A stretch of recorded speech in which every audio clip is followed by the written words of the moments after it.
ಈ ರಾಮನ್ ಕ್ಯಾರೆಕ್ಟರ್ಗೆ ರಣಬೀರ್ ಕಪೂರ್ ಅವರು, ಈ ಸೀತಾ ಕ್ಯಾರೆಕ್ಟರ್ಗೆ ಸಾಯಿ ಪಲ್ಲವಿಯರ್ನ ಟೀಮ್ ಅವರು ಚಾಯ್ಸ್ ಮಾಡಿರೋದ್ರಲ್ಲಿ ಏನಾದರೂ ಬಿಗ್ಗೆಸ್ಟ್ ಮಿಸ್ಟೇಕ್ ಆಗಿದೆಯಾ?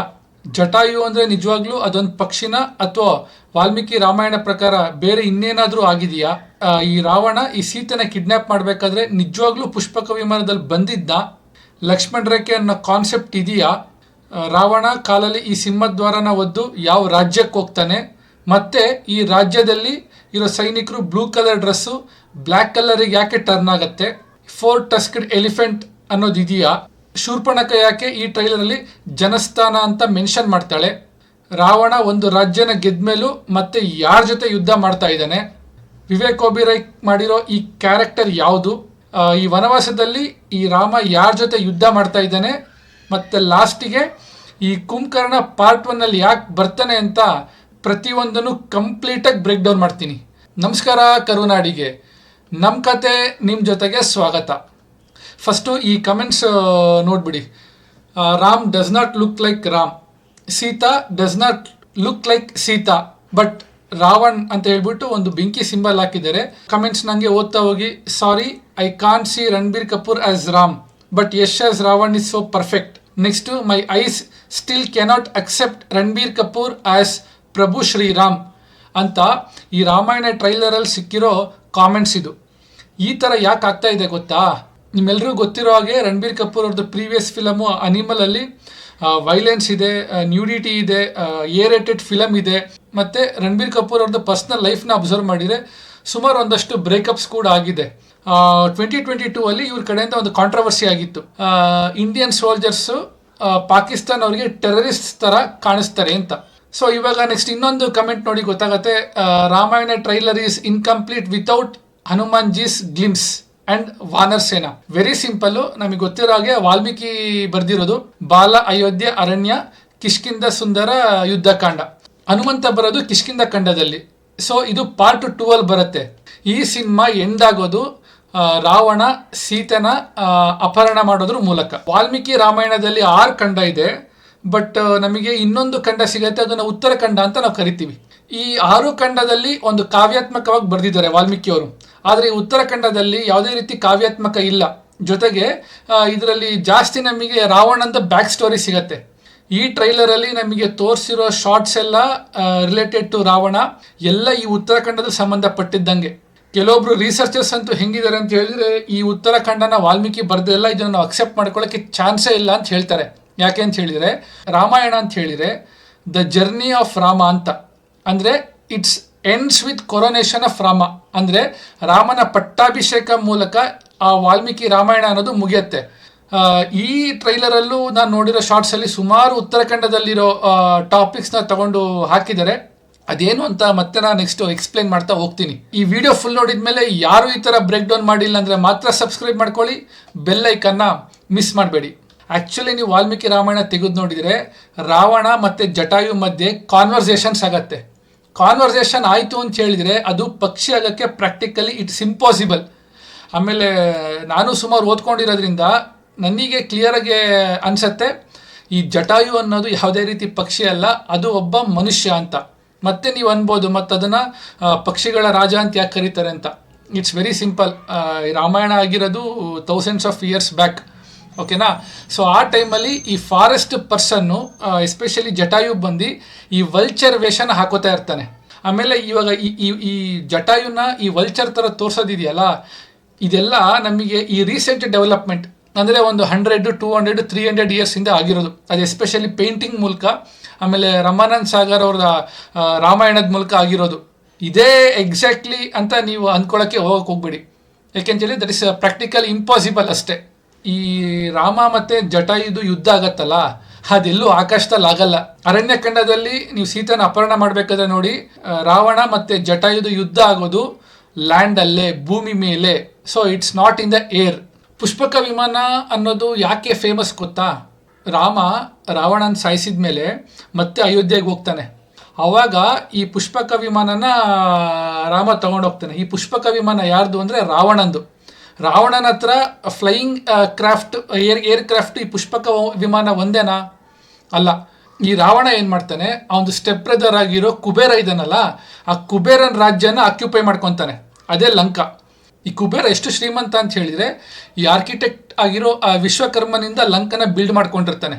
ಅದೇ ಥರ ಈ ಪುಷ್ಪಕ ವಿಮಾನ ಜೊತೆ ಇನ್ನೂ ಒಂದು 5 to 6 ಏರ್ ಕ್ರಾಫ್ಟ್ಸ್ ಇರುತ್ತೆ.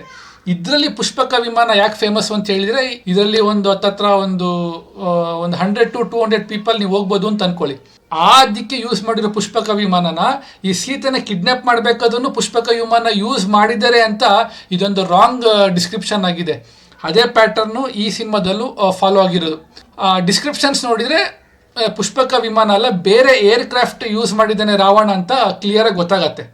ಲಕ್ಷ್ಮಣ್ ರೇಖಾ ಎಲ್ಲಿಂದ ಇದು ನನಗೆ ಫೇಮಸ್ ಆಯಿತು ಅಂತ ನನಗೆ ಗೊತ್ತಾಗ್ತಿಲ್ಲ. ಅಫ್ಕೋರ್ಸ್ ಮತ್ತು go back to Ramanand Sagar ರಾಮಾಯಣದಿಂದನೇ ಆಗಿರ್ಬೋದೇನೋ ಗೊತ್ತಿಲ್ಲ. ಈ ಲಕ್ಷ್ಮಣ್ ರೇಖಾ ಅನ್ನೋ ಕಾನ್ಸೆಪ್ಟೇ ಇಲ್ಲ. ಲಕ್ಷ್ಮಣ್ ರೇಖಾ ಅನ್ನೋದು ಇಲ್ಲವೇ ಇಲ್ಲ, ಬರ್ದಿಡ್ಕೊಂಬಿಡಿ.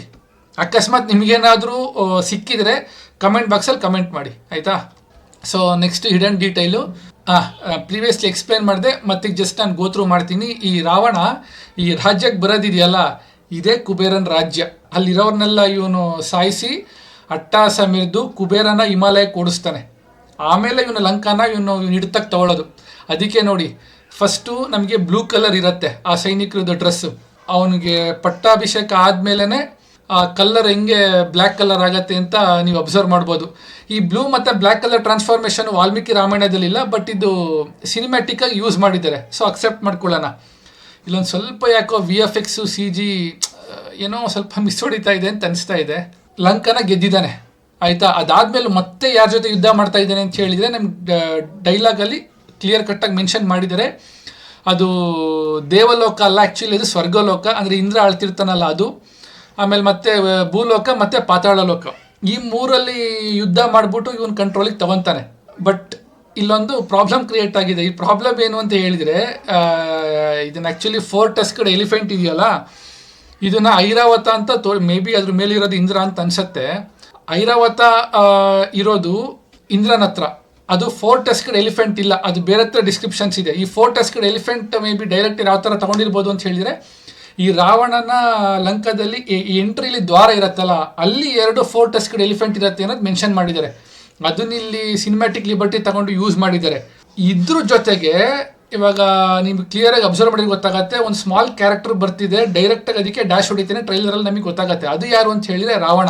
ಅಂದರೆ ಇದನ್ನು ಏನು ಹೇಳಕ್ಕೆ ಕೊಟ್ಟಿದ್ದಾರೆ ಅಂತ ಹೇಳಿದರೆ, ಈ ಫೈಟ್ ಸೀನಲ್ಲಿ ಅವನು ಇಂದ್ರನೇ ಗೆಲ್ತಾನೆ ಅಂತ ಹೇಳ್ತಾ ಇದ್ದಾರೆ. ಆ್ಯಕ್ಚುಲಾಗಿ ಏನು ಅಂತ ಹೇಳಿದರೆ, ರಾವಣ ಇಂದ್ರನ ಹತ್ರ ಸೋತಿರ್ತಾನೆ. ನೀವು ಬೇಕಾದ್ರೆ ಬುಕ್ಸ್ನ ಓದಿ ನಿಮಗೆ ಗೊತ್ತಾಗತ್ತೆ.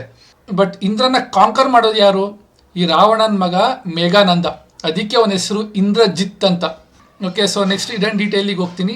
ಸೊ ಇಲ್ಲಿ ರಾವಣ ಒಬ್ಬನ ಜೊತೆ ಫೈಟ್ ಮಾಡ್ತಾ ಇದ್ದಾನೆ. ಅಂದರೆ ಇಲ್ಲಿ ರಾವಣನ ಗೆಟಪ್ ನೋಡಿ, ಕುಬೇರನ್ ರಾಜ್ಯಕ್ಕೆ ಹೋಗಬೇಕಾದ್ರೆ ಅವನು ಆ್ಯಕ್ಚುಲಿ ಸಾಧು ಥರ ಇದ್ದ, ಇಲ್ಲಿ ಆ್ಯಕ್ಚುಲಿ ಒಬ್ಬ ರಾಜನ್ ಥರ ಕಾಣಿಸ್ತಾ ಇದ್ದಾನೆ. ಇದು ಏನು ಅಂತ ಹೇಳಿದರೆ, ಈ ಪೃಥ್ವಿ ಲೋಕದಲ್ಲಿರೋ ರಾಜ್ಯಗಳನ್ನ ಆ್ಯಕ್ಚುಲಿ ಕ್ಯಾಪ್ಚರ್ ಮಾಡ್ತಾ ಹೋಗ್ತಾನೆ. ಈ ಸಂದರ್ಭದಲ್ಲಿ ಏನಾಗುತ್ತೆ ಅಂತ ಹೇಳಿದರೆ, ರಾವಣನ ತಂಗಿಯಾದ ಶೂರ್ಪನಖ ಗಂಡ, ಅವನ ಹೆಸರು ವಿದ್ಯುಜ್ಜೀವ ಅಂತ. ಅವನು ಬಂದು ದಾನವ ಕ್ಲಾನ್, ಈ ರಾವಣನ್ ಬಂದು ರಾಕ್ಷಸ ಕ್ಲಾನು. ಇವರಿಬ್ಬರಿಗೂ ಆಗ್ತಾ ಇರಲ್ಲ. ಯಾವಾಗ ರಾವಣ ಇವ್ರ ಮೇಲೆಲ್ಲ ಅಧಿಪತಿ ಸಾಧಿಸ್ತಾ ಹೋಗ್ತಾನಲ್ಲ, ಒಳಗಿಂದ ಒಳಗೇನೆ ಈ ವಿವೇಕ್ ಓಬಿರಾಯ್ ಕ್ಯಾರೆಕ್ಟರ್ ಮಾಡಿರೋ ಈ ವಿದ್ಯುಜ್ಜೀವ ರಾವಣಂಗೆ ಬ್ಯಾಕ್ ಸ್ಟಾಪ್ ಮಾಡ್ತಾನೆ. ಅಂದರೆ ಅವನನ್ನು ಸಾಯಿಸ್ಬೇಕು ಅಂತಲೇ ಸ್ಕೆಚ್ ಆಗ್ತಾನೆ. ಆವಾಗ ಈ ರಾವಣ ಈ ವಿದ್ಯುಜ್ಜೀವನ ಸಾಯಿಸ್ತಾನೆ ಅಂತ ಇದು ಉತ್ತರಾಖಂಡದಲ್ಲಿ ಬರುತ್ತೆ. ನಿಮಗೆಲ್ಲೂ ಇದು ವಾಲ್ಮೀಕಿ ರಾಮಾಯಣದಲ್ಲಿ ಬರಲ್ಲ. ನೆಕ್ಸ್ಟ್ ಇದನ್ನು ಡೀಟೇಲಿಗೆ ಹೋಗೋಣ. ಶೂರ್ಪಣಖ ಜನಸ್ಥಾನಕ್ಕೆ ಬರ್ತಾಳೆ. ಸಿನಿಮ್ಯಾಟಿಕ್ ಲಿಬರ್ಟಿ ತೊಗೊಂಡು ಇಲ್ಲಿ ಯಾವುದೋ ಒಂದು ಪ್ರಾಣಿನ ಕರ್ಕೊಂಡು ಬರೋ ಥರ ಇದ್ದಾಳೆ. ಬಂದಿದ್ದ ತಕ್ಷಣವೇ ರಾಮನ ಮೇಲೆ ಕ್ರಶ್ ಆಗುತ್ತೆ. ರಾಮ ಅದಕ್ಕೆ ರಿಜೆಕ್ಟ್ ಮಾಡ್ತಾನೆ. ಈ ಶೂರ್ಪಣಖ ಏನು ಮಾಡ್ತಾಳೆ, ಸೀತೆ ಮೇಲೆ ಅಟ್ಯಾಕ್ ಮಾಡೋಕ್ಕೆ ಹೋಗ್ತಾಳೆ. ಆವಾಗ ಲಕ್ಷ್ಮಣ ಮೂಗು ಮತ್ತು ಕಿವಿ ಕುಯ್ತಾನೆ ಅಂತ ಇದುವರೆಗೂ ನಮಗೆ ಗೊತ್ತಿರೋ ಸತ್ಯ. ಆದರೆ ರಿಯಲ್ ಸತ್ಯ ಏನು ಅಂತ ಹೇಳಿದರೆ, ರಾಮ ಎಷ್ಟು ಪ್ರಾಕ್ಟಿಕಲಾಗಿ ಥಿಂಕ್ ಮಾಡ್ತಾನೆ, ಅವನಿಗೂ ಎಷ್ಟು ಕೋಪ ಬರುತ್ತೆ, ಆ್ಯಂಗರ್ ಬರುತ್ತೆ. ಈಸ್ ಅ ಪರ್ಫೆಕ್ಟ್ ಮ್ಯಾನ್ ಅನ್ನೋದಕ್ಕೆ ತನ್ನ ಹೆಂಡ್ತಿನ ಸಾಯಿಸೋಕೆ ಬಂದ ಶೂರ್ಪಣಖ ಮೂಗು ಕಿವಿನ ಡ್ಯಾಮೇಜ್ ಮಾಡು ಅಂತ ಹೇಳೋದೇ ರಾಮ, ಆಯಿತಾ? ಅದಕ್ಕೆ ಲಕ್ಷ್ಮಣ ಆ್ಯಕ್ಟ್ ಮಾಡೋದು. ಇದೊಂದು ಇನ್ಫಾರ್ಮೇಷನ್ ಸುಮಾರು ಜನಕ್ಕೆ ಗೊತ್ತಿಲ್ಲ, ನೀವು ಇದನ್ನು ಮತ್ತೆ ಹುಡುಕ್ಬೋದು. ನೆಕ್ಸ್ಟು ಮೂಗು ಕುದಿದ ತಕ್ಷಣ ಏನಾಗತ್ತೆ, ಶೂರ್ಪಣ ಹೋಗಿ ರಾವಣಂಗೆ ಹೇಳಲ್ಲ. ಅವಳು ಫಸ್ಟು ಹೋಗಿ ಹೇಳೋದೆ ಕರ್ ಅನ್ನೋನ ಮೇಲೆ. ಅವ್ನು ಯಾರು ಅಂತ ಹೇಳಿದರೆ ಶೂರ್ಪಣಖ ಬ್ರದರು. ಅಂದರೆ ರಾವಣನ ಮಗ ಅಲ್ಲ, ಕಸಿನ್ ಬ್ರದರ್ ಥರ. ಆ ಕರ್ರು ಅವ್ರದ್ದು ಇಡೀ ಸೌತ್ ಇಂಡಿಯಾ ಅಂದರೆ ಪಂಚವಟಿ ಬರೋದು ಸೌತ್ ಇಂಡಿಯಾದಲ್ಲೇ, ಅಷ್ಟಕ್ಕೆ ಇವರು ಹೆಡ್ ಆಗಿರ್ತಾರೆ. ಅರೌಂಡ್ 14,000 ಆರ್ಮಿ ತಗೊಂಡು ಅಟ್ಯಾಕ್ ಮಾಡೋಕ್ಕೆ ಹೋಗ್ತಾರೆ. ರಾಮ ಏನು ಮಾಡ್ತಾನೆ, ಈ ಸೀತೆ ಮತ್ತು ಲಕ್ಷ್ಮಣನ ಒಂದು ಕಡೆ ನೀವು ಸೇಫಾಗಿರಿ ಅಂತ ಹೇಳಿ ಒಬ್ಬನೇ 14,000 ಜನನ ಒಡೆದು ಬಿಸಾಕ್ತಾನೆ. ಇದು ನನಗೆ ಅನಿಸಿರೋ ಮಟ್ಟಿಗೆ ಸಿನಿಮಾದಲ್ಲಿ ಕ್ಲೈಮ್ಯಾಕ್ಸ್ ಪಾರ್ಟು. ಅವರು ಕ್ಲೀನಾಗಿ ಪ್ಲ್ಯಾನ್ ಮಾಡಿದರೆ ಮಾತ್ರ ಗೂಸ್ ಬಂಪ್ಸು, ಎಲಿವೇಶನ್ನು, ಮಾಸ್ ಮೂಮೆಂಟ್ಸು ಪಕ್ಕಾ ಆಗತ್ತೆ. ಅಂದರೆ ವಾಲ್ಮೀಕಿ ರಾಮಾಯಣ ಡಿಸ್ಕ್ರಿಪ್ಷನ್ಸಲ್ಲಿ ಬರೆದಿರೋ ಆ ಆಯುಧಗಳು, ಆ ಮೂಮೆಂಟ್ಸ್ನ ಕ್ಯಾಪ್ಚರ್ ಮಾಡಿದರೆ ಡೈರೆಕ್ಟ್ರು ಮತ್ತು ರೈಟ್ರು. ಇದರಲ್ಲಿ ಏನು ಮಾಡ್ತಾನೆ, ರಾಮ ಗೆದ್ಬಿಡ್ತಾನೆ. ನೆಕ್ಸ್ಟು ಅವಳು ಹೋಗಿ ಹೇಳೋದು ರಾವಣಂಗೆ. ಆವಾಗ ರಾವಣಂಗೆ ಹೇಳ್ಬಿಟ್ಟು ನೀನು ಸೀತೆನ ಮದುವೆ ಆಗಬೇಕು ಅಂತ ಹೇಳ್ಬಿಟ್ಟು ಪ್ರಚೋದನೆ ಮಾಡ್ತಾಳೆ. ಆವಾಗ ರಾವಣ ಏನು ಮಾಡ್ತಾನೆ, ನಿಮಗೆಲ್ಲೋ ಗೊತ್ತಿರೋ ಹಾಗೆ ಮರಿಚಿ ಸಪೋರ್ಟ್ ತೊಗೊಂಡು ಮಾಯಾ ಜಿಂಕೆ ಮಾಡಿ ಅಲ್ಲಿಂದ ರಾಮನ ಡೈವರ್ಟ್ ಮಾಡಿ ಸೀತೆನ ಕಿಡ್ನ್ಯಾಪ್ ಮಾಡ್ತಾನೆ. ಆವಾಗ ಈ ರಾವಣ ಬಂದು ಈ ಸೀತೆನ ಅಪಹರಣ ಮಾಡಬೇಕಾದ್ರೆ ಪುಷ್ಪಕ ವಿಮಾನನ ಡೆಫಿನೆಟಾಗಿ ಯೂಸ್ ಮಾಡಲ್ಲ, ರಾವಣ ಬೇರೆ ಏರ್ಕ್ರಾಫ್ಟ್ನ ಯೂಸ್ ಮಾಡ್ತಾನೆ. ಅಕಸ್ಮಾತ್ ನಾನು ಸಿನಿಮಾ ಇಂಡಸ್ಟ್ರಿಯಲ್ಲೇ ಇದ್ದೀನಿ, ಡೈರೆಕ್ಷನ್ ಡಿಪಾರ್ಟ್ಮೆಂಟಲ್ಲಿ ಇರೋದ್ರಿಂದ ನನಗೆ ಚಾನ್ಸ್ ಸಿಕ್ಕಿ ಮುಂದೊಂದು ದಿವಸ ಯಾವ ಥರ ಡೈರೆಕ್ಷನ್ ರಾಮಾಯಣನ ಮಾಡಿದೆ, ವಾಲ್ಮೀಕಿ ರಾಮಾಯಣದಲ್ಲಿ ಹೆಂಗಿದೆಯೋ ಆ ಥರ ಪರ್ಫೆಕ್ಟಾಗಿ ಡೈರೆಕ್ಟ್ ಮಾಡ್ತೀನಿ. ಆಯಿತಾ. ಲಾಸ್ಟ್ ಇಡನ್ ಡೀಟೈಲು, ಈ ಟ್ರೈಲರಲ್ಲಿ ಸ್ಟಾರ್ಟಿಂಗಲ್ಲಿ ಈ ರಾಮ್ ಕ್ಯಾರೆಕ್ಟ್ರು ಕಣ್ಣು ಮುಚ್ಕೊಂಡು ಯಾವುದೋ ಒಂದು ಇದೇ ಪಕ್ಷಿ ಒಂದು ಗಂಟೆನ ಕೆಳಗೆ ಬೀಳುತ್ತೆ, ಆ ಸೌಂಡಿಗೇ ರಾಮ ಆ ಬಿಲ್ ಹೊಡಿತಾನೆ ಅಂತಿದೆಯಲ್ಲ, it is a cinematic liberty. ಈ ಥರ ರಿಯಲ್ ಥಿಂಗ್ ವಾಲ್ಮೀಕಿ ರಾಮಾಯಣ ಡಿಸ್ಕ್ರಿಪ್ಷನ್ಸಲ್ಲಿ ಇಲ್ಲ. ಮತ್ತು ಇದು ಕುಂಭಕರ್ಣ ಆ್ಯಕ್ಚುಲಾಗಿ ವಾಲ್ಮೀಕಿ ರಾಮಾಯಣದಲ್ಲಿ ಬರೋದೇ ಲಾಸ್ಟ್ ಪಾರ್ಟಲ್ಲಿ. ಇದೆಲ್ಲ ಪಾರ್ಟ್ 1 ಬಂದಿದ್ದಾನೆ ಅಂತ ಹೇಳಿದರೆ ಮೇ ಬಿ ಇದು ಉತ್ತರಾಖಂಡದಲ್ಲಿರೋ ಇನ್ಫ್ಲೂಯೆನ್ಸು. ಆಮೇಲೆ ಕುಂಭಕರ್ಣ ನಿಜವಾಗ್ಲೂ ಈ ಥರ ಇದನ್ನ ಡೆಫಿನೆಟ್ ಆಗಿಲ್ಲ. ನೀವು ರಾಮಾಯಣನ ಏನು ಗೊತ್ತಾ, ಈ ಥರ ಮಾಡಿನೇ ಎಲ್ಲರೂ ರಾಮಾಯಣ ನಂಬೋದು ಬಿಟ್ಬಿಟ್ಟಿದ್ದಾರೆ. ನೀವು exactly Kumbhakarna may be is in huge size ಅನ್ನೋದು ಬಿಟ್ಟರೆ, ಇವನು 3 ಪಟ್ಟು ಜಾಸ್ತಿ ಇದ್ದ, 10 ಪಟ್ಟು ಜಾಸ್ತಿ ಇದ್ದ ಅಂತೆಲ್ಲ ನಂಬಕ್ಕೆ ಹೋಗ್ಬಿಡಿ. He has got that much strength ಅಂತ. ಆ ಸ್ಟ್ರೆಂತ್ ಇರೋದನ್ನ ಈ ವಾಲ್ಮೀಕಿ ಮೆಟಫರಿಕಲಿ ಆ ಥರ ಬರೆದಿರೋದು. ಆಯಿತಾ. ಇದು ನಾನು ಯಾರ ಹತ್ರ ಬೇಕಾದ್ರೂ ನಾನು ಚಾಲೆಂಜ್ ಮಾಡ್ತೀನಿ. ಇದ್ರ ಬಗ್ಗೆ ನಿಮಗೇನಾದರೂ ಡೌಟು, ಕ್ಲಾರಿಫಿಕೇಷನ್ಸ್ ಇತ್ತು ಅಂತ ಹೇಳಿದರೆ ನೀವು ಕಮೆಂಟ್ ಮಾಡಿ. ಈ ವಿಡಿಯೋ ಇಷ್ಟ ಆಗಿದ್ದರೆ ಲೈಕ್, ಶೇರ್, ಸಬ್ಸ್ಕ್ರೈಬ್ ಮಾಡ್ಕೊಳ್ಳಿ ಅಂತ ಹೇಳ್ತಾ ಸ್ಟೇ ಟ್ಯೂನ್ಡ್ ವಿತ್ ನಿಮ್ಮನೆ ಪಕ್ಕದ ಮನೆ ಹುಡುಗ.